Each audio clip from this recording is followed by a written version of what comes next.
하나님이 누구시냐? 하늘을 펴시고 땅의 틀을 세우시, 또 사람 안에 영을 불어넣으셔 사람 만드시 창조주 하나님이십니다. 성경 곳곳에 하나님이 누구신가 말씀하는 구절이 있으니까 성경의 핵심이 하나님이 누구신가 말씀하는 거다. 이걸 놓치지 않았으면 합니다. 이 사람이 사람다우려면 창조주와 하나님을 알고 그 창조주와 하나님을 잘 믿는 거예요. 하나님을 믿는다는 것은 하나님을 높이는 겁니다. 하나님을 높이면 우리는 낮아지죠. 그래서 하나님 앞에 엎드리는 겁니다.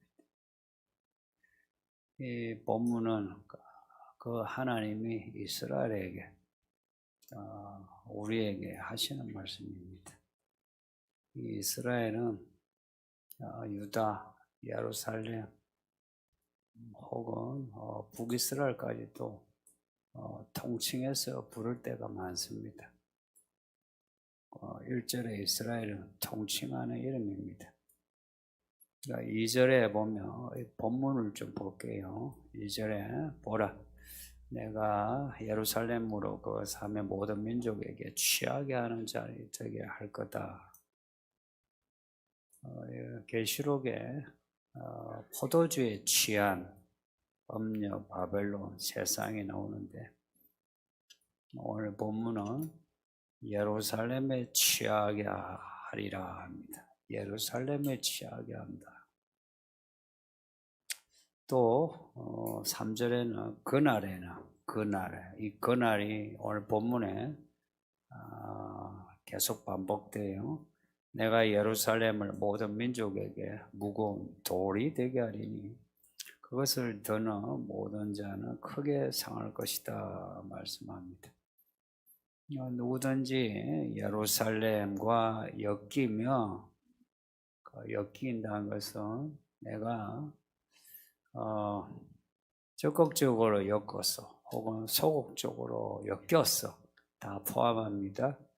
예루살렘과 엮이게 되면 술 취한 듯 자기 의지와 관계없이 일을 당하게 된다 하는 겁니다. 하나님이 예루살렘과 엮이는 나라 혹은 권력자는 하나님이 모종의 일들을 만들어 가신다. 그 일은 무거운 돌 들고 허덕이다가 크게 다치는 거 있죠. 무거운 돌 들고 허덕이면서 크게 다치는 안 좋은 일을 당합니다. 3절 끝에 천하만국이 예루살렘 치려고 모여요. 나라들이 예루살렘 공격한 적이 역사에서 몇 번 있었죠.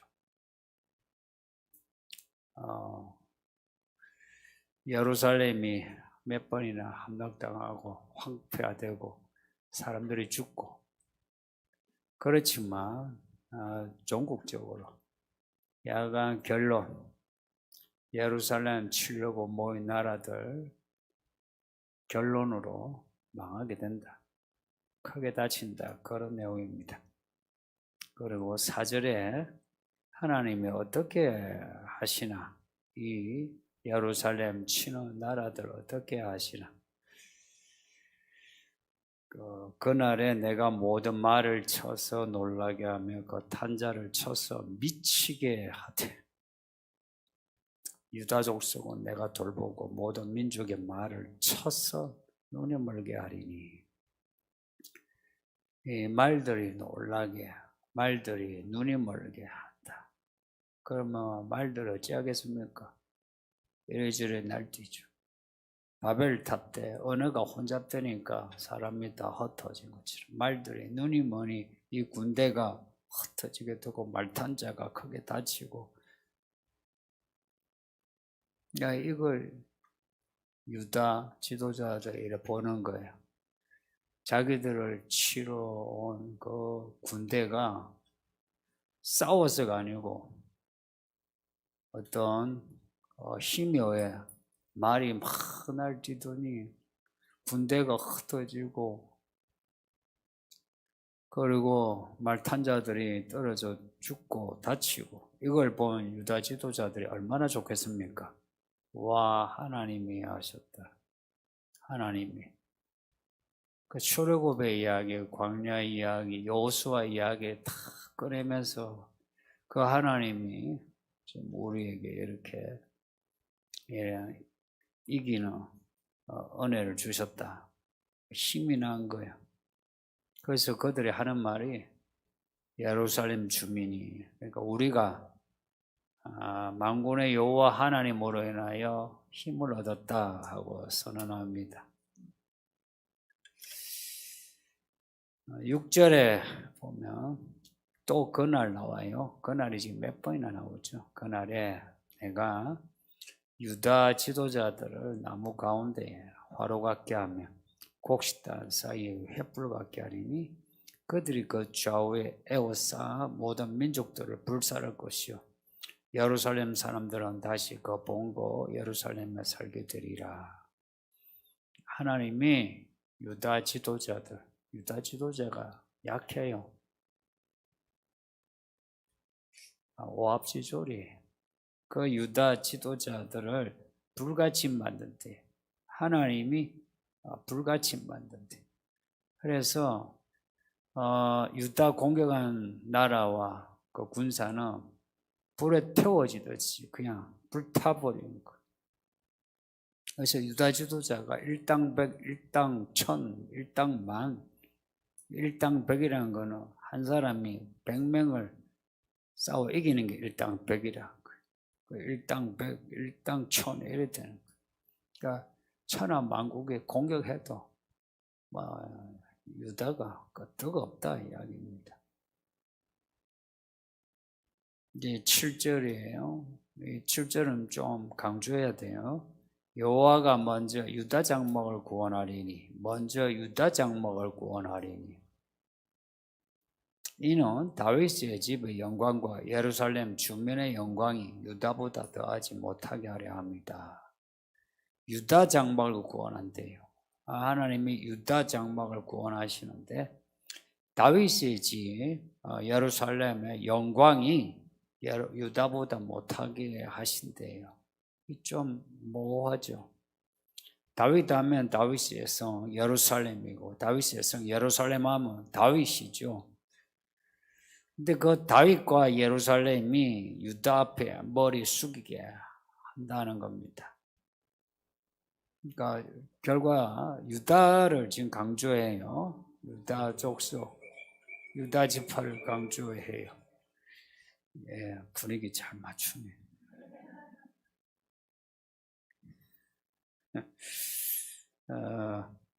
스가랴 통해 하시는 말씀, 유다 장막을 구원하신다. 이거 기억하세요. 그 앞에 2장 12절 보면 여호와께서 장차 유다를 거룩한 땅에서 자기의 소유를 삼으시고 다시 예루살렘을 택하시리니, 여기에 유다를 거룩한 땅에서 거룩한 땅으로 삼으시고 이 말입니다. 그리고 다시 예루살렘을 택하시리니, 모든 육체가 여호와 앞에서 잠잠하라. 여호와께서 그의 거룩한 처소에서 일어나신다. 2장 12절 13절 말씀인데, 하나님이 유다를 먼저 회복하시고 예루살렘 회복하신다. 또 앞에 10장 6절 보면 내가 유다 족속을 견고하게 하며 요셉 족속을 구원하리라. 유다 족속에 대한 하나님의 특별한 애정 그리고 계획을 밝히고 있어요. 이거는 요한계시록을 언급할 수밖에 없는데 요한계시록에 예수님이 누구시던가요?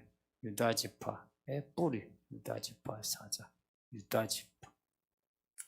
이 유다 족속 유다지파 강조한 이유는 여기에 메시아 예수님이 나오시기 때문에 그렇습니다. 앞에 9장에 나온 예언 있죠. 9장 9절 이하에 나오는 그 겸손하여 낙에 타시는 그 왕. 그 왕이 유다지파예요. 그 메시아가 유다지파에 나와요. 그리고 메시아가 유다지파에 나오면서 유다지파의 뿌리, 그 유다지파의 뿌리로 예루살렘이 회복이 된다 이야기입니다. 순서가 유다지파에서 메시아가 나옴으로 예루살렘이 회복이 된다. 그래서 메시아 언급한 9장 9절에서 9장 9절 이하는 아주 유명하죠. 시온에 따라 크게 기뻐하라, 예루살렘에 따라 즐거이 노래하라고 해요. 이 시온의 딸, 예루살렘 딸, 도시는 항상 딸로 나와요. 딸, 도시는. 그 새 예루살렘이 어린 양의 신부로 나오죠. 도시는 항상 여성행으로 나와요. 그러니까 이 시온과 예루살렘, 이거는 요 장차 이루어지는 예언의 성취로서의 시온의 딸, 예루살렘의 딸은 교회입니다. 교회가 그리스도의 신부예요. 그리고 예수님이 교회의 신랑이시고 왕이시고 머리시고 주인이세요. 예수님이 자기 피로 교회를 사셨어요. 돈 주고 산 것처럼 교회를 사셨어요. 그리고 교회를 하나님의 집으로 키우세요. 그러니 7절을 이렇게 말할 수 있습니다. 그리스도가 먼저 교회를 구원하시리니, 그리고 이스라엘과 예루살렘 영광이 그리스도 교회보다 크지 않게 하시란다. 이제 이렇게 할 수 있습니다. 교회입니다.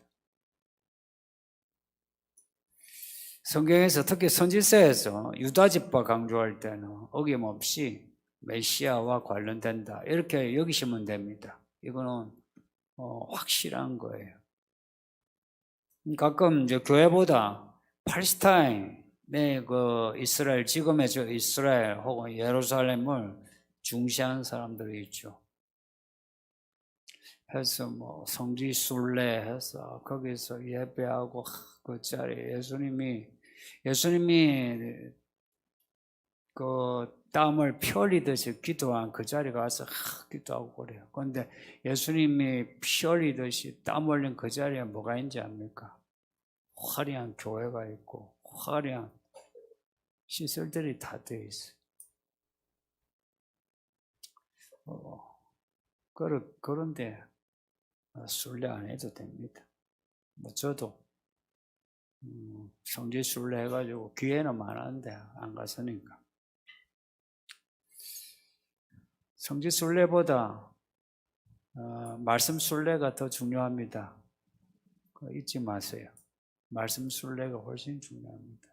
성지 순례가 성경 지리 좀 아는 거 뭐 크게 유익하지 않아요.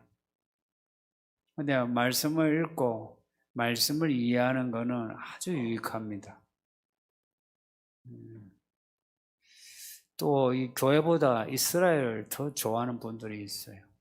그래서 백투 뭐 예루살렘 해서 예루살렘으로 가자. 한때 유행하다가 이제는 좀 잠잠해요. 그 교회보다 이스라엘을 강조하는 거 혹은 이 주일보다 성경의 그 몇 가지 절기들을 강조하는 거 문제 있어요. 그리고 유대인 하면 무조건 이렇게 높이는 거 문제가 있어요. 그렇게 성경적이지 않습니다. 오늘 본문에 나오는 그날 이거요. 그 그날이 어느 한 날이라기보다 시작은 예수님이 오시는 날부터 시작입니다. 그리고 예수님이 재림하시는 그날에는 말씀이 완전히 이루어져요.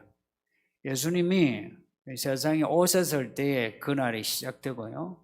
예수님이 재림하실 때 그날이 완성됩니다. 그날 다윗의 족속은 하나님 같고 무리 앞에 있는 여호와의 사자가 될 것이라. 그날 지금 우리가 그날에 들어와 있는데 우리를 두고 뭐랍니까? 성도라 그래요. 구약에는 성도란 말 안 써요. 성도는 거룩해진 사람이에요. 구약에 거룩한 사람 하면 누가 있어요? 제사장, 기름 부음 받아. 근데 여러분 모두가 다 기름 부음 받은 거룩한 사람이에요. 또 하나님의 자녀라 그래요. 하나님을 아버지라 불러요. 하나님을 아버지라 부르는 거 아무나 못해요. 근데 지금 하나님을 아버지라 불러요. 그리고 성령을 받았어요. 성령을. 우리가 성전이래요. 이해되시나요? 이거는 믿음이 아니면은 이해 안 돼요. 믿음으로만 이해돼. 우리가 성전이래요. 구약의 그 성전이 여기에 들어와 있다. 그날에. 이 본문에 나오는 그날이 지금 우리의 날입니다. 이 날에 지금은 잘 안 보이죠. 믿음은 뭐냐? 요 그날에 이루어진다 약속의 말씀을 우리가 살아가면서 체험하고 흔적을 가지고 사람들에게 보여주는 게 우리 할 일입니다. 그런 사람 나중에 예수님이 재림하시면 정말 모든 말씀이 이루어지는 거 다 보게 됩니다. 6절도 그렇고요. 8절도 그렇고 그날 또 이거는 은혜 받은 사람에게는 그날이 참 구원의 날이죠. 그런데 이 예루살렘을 치는 교회에 대해서 반교회적인 태도 가진 사람 지금 막 교회 뭐라 하죠. 성도님들 여러분 교회 욕하지 마세요. 한국 교회 안타까이 여기면서 위해서 기도는 해도요. 교회 욕하지 마요. 그 진심으로 마음 아파하면서 교회가 이러면 안 되는데 할 수는 있어요. 그런데 강 건너편에서 교회 이러면 안 되는데 하고 교회 욕하면 안 돼요.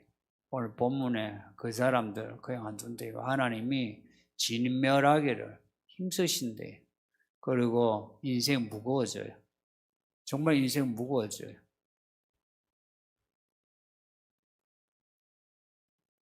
이런 날이 언제 오나 하는데 사실은 우리 이전에 2000년 내내 있었고 지금도 있고요. 그리고 최후의 그날이 이제 가까이 오고 있어요. 최후의 그날이.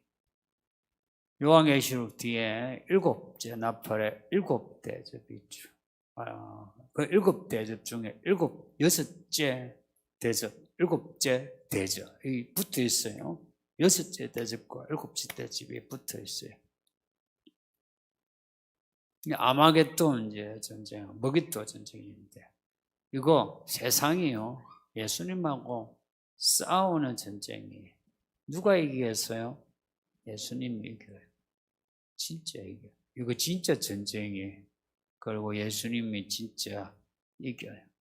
근데 이렇게 질 전쟁을 왜 하노 궁금하죠? 근데 여러분이 계시록 16장을 자세히 읽으면 사람들이요 귀신에게 취해 있어요. 겨울 같은 더러운 새 영인 사람 속에 들어가 미혹하니까 사람들이요 그 미혹에 넘어가고 귀신에게 장악되어서 그래요. 가끔 여러분도 그러지 않나요? 여러분이 이러면 안 되는데 뭐 하고 있죠? 그거 악한 영아인가 실감 나나요? 혹은 악에게 여러분 장악되어 있어서 그런 거 아니에요? 그런 겁니다. 빤히 줄 것을 아는데도 근데 그날 어린 양 예수님은 당당하게 흰말 타시고, 그리고 뭇 성도들을 군사로 대동해요. 우리가 그 군사들입니다. 우리가 군사가 되어 어린 양과 함께 아마겟돈 전쟁해요. 이 아이들이 그냥 아이가 아니고, 이 아이들이 예수님께 올라가면 군대가 돼요. 해서 일당백, 일당천이 돼 내려와서 이 세상 짐승의 군대를 그냥 다 이겨요.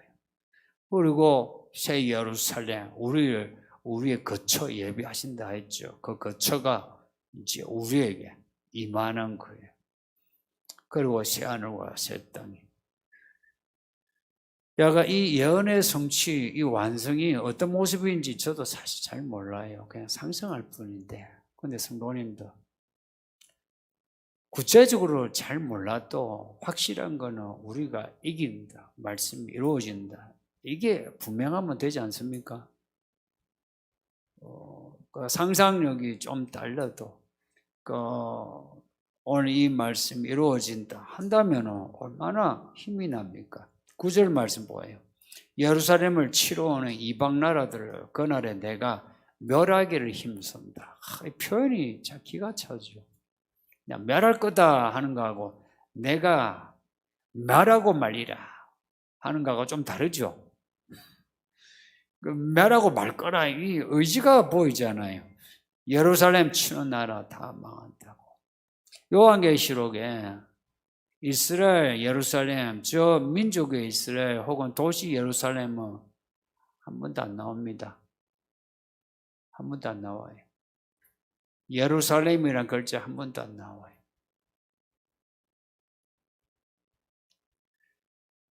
그래서 요 말씀의 성취는 교회와 관련됩니다. 본문의 말씀하는 예루살렘이 교회예요. 유다 다 교회와 관련됩니다. 교회가 그리스도의 몸이고 그리스도를 따르는 그리스도의 백성, 예루살렘 백성입니다. 그리고 참 이스라엘이고, 근데 이 교회를 건드리는 자 끝이 안 좋습니다. 그래서 여러분도 교회 지금 고린도전서 읽고 있는데요. 아직 새벽에 여러분 꼭 읽어보시고 설교 들으세요. 교회 생활에 교과서가 됩니다. 교회 생활에 실제적인 교과서가 되는 말씀이에요.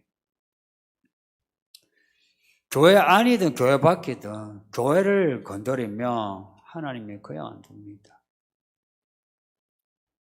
하나님이 교회 건드리는 열방을 치료하시고 교회 건드리는 교회 안에 성도들을 하나님이 그냥 안 두십니다. 그래서 여러분은 교회 생활을 어떻게 해야 하는지를 여러분이 성경을 통해 아셔야 합니다. 설교를 들을 것보다요, 솔직히 성경을 읽으세요. 제가 이 이야기를 참 귀에 닦지 않도록 말씀드리는데 의외로 성경을 많이 읽지 않아요. 어떻게 아느냐? 성도님들, 성경을 집중해서 읽는 사람은 눈빛이나 혹은 말한 거나 저를 대하는 태도가 다른 거 아십니까? 여러분 어떻게 생각해요? 여러분이 성경에 집중할 때하고 집중하지 않을 때 예배드린 태도 혹은 이 목사를 대하는 태도가 달라져요? 안 달라져요? 똑같아요? 100%가 아니고 200% 확실해요. 금방 알아요. 여러분이 지금 어떤 상태인지 금방 안다고요. 또 의외로 여러분끼리도 서로 알 수 있어요. 그리고 알아야 돼. 영분별이란 건 그런 게 영분별이에요. 이분이 참 말씀대로 살려고 하는구나 하는 거 하고, 이분이 말빨만 좋구나, 말만 있구나, 분별을 해야 되는 거. 그리고 교회 생활은 그거 분별 못하면 교회 생활 못합니다. 목사님 제가 그거 분별 못하면 목회 못합니다. 좋은 게 좋은 거다. 그런 거 없어요. 좋은 건 좋은 거고 나쁜 건 나쁜 겁니다. 바울의 그 부분을 확실하게 해서 분별하라. 판결하라. 이런 말들이 자주 나옵니다. 오늘 본문도 그래요. 예루살렘 건드리는 그 열방을 그냥 두지 않겠다는 내용입니다. 무섭지 않습니까? 그냥 두지 않겠다. 이게 예를 들어 예루살렘을 이야기해서 그렇지. 예루살렘을 빼고 이 교회의 약한 자를 건드린 자 가만 안 두겠다. 이러시죠. 좀 마음 불편하지 않나요? 저는 읽으면서도 불편해. 내가 뭘 잘못했나?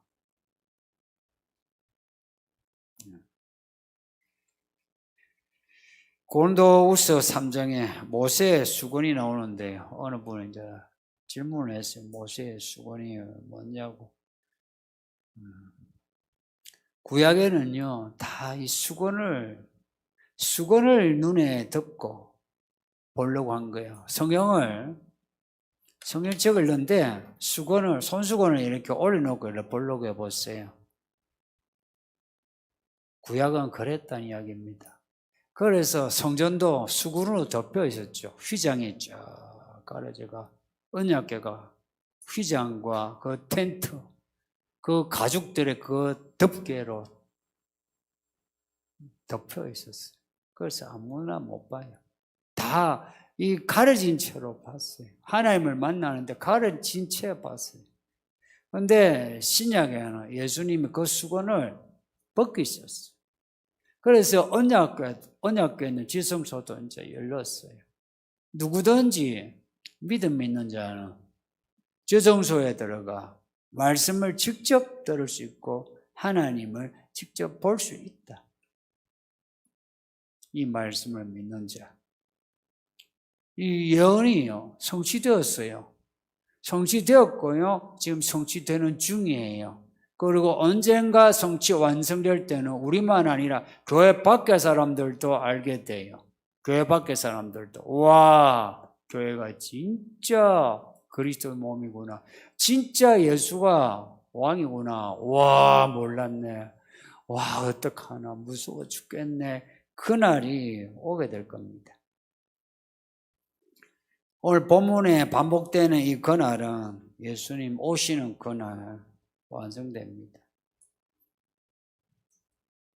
계시록을 계속 읽고 있는데 계시록에 의미심장한 구절이 많죠.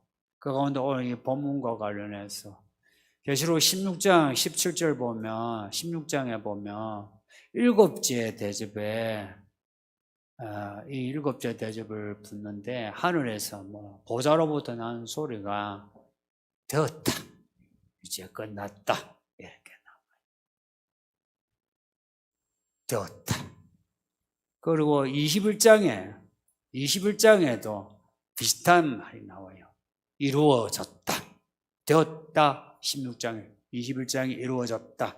단어는 달라요. 근데 의미 같아요. 이루어졌다. 이게 무슨 말이냐? 지금은요, 다 되지 않았어요. 근데 조만간 일곱째 대접 때에 다 되었다. 이 땅을 향한 하나님의 심판. 교회를 무시하고 밟아온 열국들, 사람들, 교회 안에 있는 가라지와 이리 같은 사람들 하나님이 전부 재앙으로 죽이십니다. 진짜 그날이 옵니다. 진짜 그날이 옵니다. 그리고 우리의 구원이라는 거예요. 좀 편하게 살면 좋겠다. 좀 쉬었으면 좋겠다. 걱정 근심 없었으면 좋겠다. 그 구원의 날이 반드시 옵니다. 그러니 지금 믿음으로 사는 걸로 고민하세요. 믿음으로 사는 걸로 고난을 감수하세요. 그날 구원이 완성됩니다. 저는 그날을 봤어요. 믿음의 눈으로 충분히 볼 수 있어요. 그날이 반드시 옵니다. 그러니 그날을 맞이하려면 지금 내가 어떻게 믿음으로 살아야 하나 치열하게 고민하세요. 내 삶의 방향을. 이 예언의 이 말씀이 내게 주는데 이 말씀이 이끄는 방향으로 내가 가는 거예요. 가는데 이 과정에 내가 말씀을 따라가는 게 힘들지라도 되었다, 이루어졌다 하는 그 계시록의 그 말씀들을 믿으면서 언젠가 이루어지는 이 말씀을 소망하면서 오늘 참는 겁니다. 그렇게 참고 가보세요. 그렇게 참고 가는 거 여러분이 생각하는 것보다 그렇게 힘들지 않아요. 그렇게 서글프지 않아요. 근데 자꾸 스스로가 이 믿음의 길을 자꾸 폄하하는 거 아십니까? 여러분이 자꾸 믿음으로 사는 걸 안 좋다 하고, 그건 힘들다 하고, 여러분, 살아봤습니까? 말씀대로 사는 거 살아봤습니까? 여기 젊은 사람들 살아봤어요? 늙은 사람들 살아봤어요? 살아보고 그 소리 합니까? 살아보고 그 소리 했으면 내가 이해나 해요. 그리고 살아보고 믿음으로 사는 게 힘들더라, 서글프더라, 아프더라, 억울하더라. 살아봤습니까? 살아본 사람 손 들어봐요. 살아봤어요? 살아본 사람은 뭐라는지 압니까? 오늘 유다 지도자들이 하는 말이 있죠. 여호와 하나님이 우리에게 힘을 주셨다 그럽니다. 살아본 사람은 힘들다 소리 절대 안 해요. 이게 살아본 사람은 오히려 여호와 하나님으로 인해서 힘을 얻어요. 힘을 얻는다고 힘을 얻지 힘들다 소리 안 해요. 근데 살아봤는가 묻고 싶어요. 그래서 한번 살아보세요. 성도님도 여기 젊은 사람들 인생 힘들다 그러죠. 힘들다 그 말 우리 다 공감해요. 이 시대에 우리들 다 공감해요. 참 힘든 시대다. 공감해요. 근데 그 공감대 거기에서만 있으면 우리 세상 사람 아니에요. 근데 성경에서 말씀하는 말씀대로 그 길에서 벗어나 말씀의 길을 한번 와서 살아보세요. 어떻는가? 살만합니다. 훨씬 살만합니다. 그래서 저는 여러분에게 오늘 이 스가랴의 이 말씀이 우리에게는 정말 생기를 주는 말씀이라 여겨요. 그래서 혹시 여러분 정말 억울하다.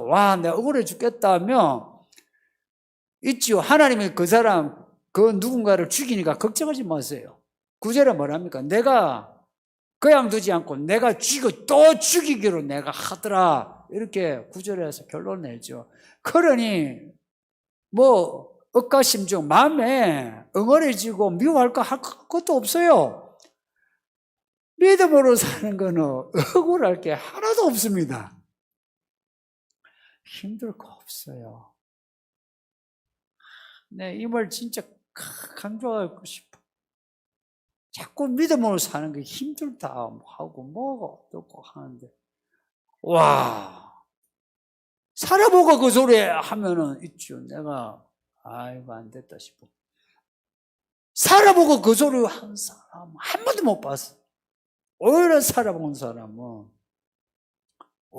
하나님이 날고 날섭다 하고 하나님이 저쪽을 나를 치는 쪽을 하나님이 처리하시더라 하면서 인생 얼마나 편하게 여기는데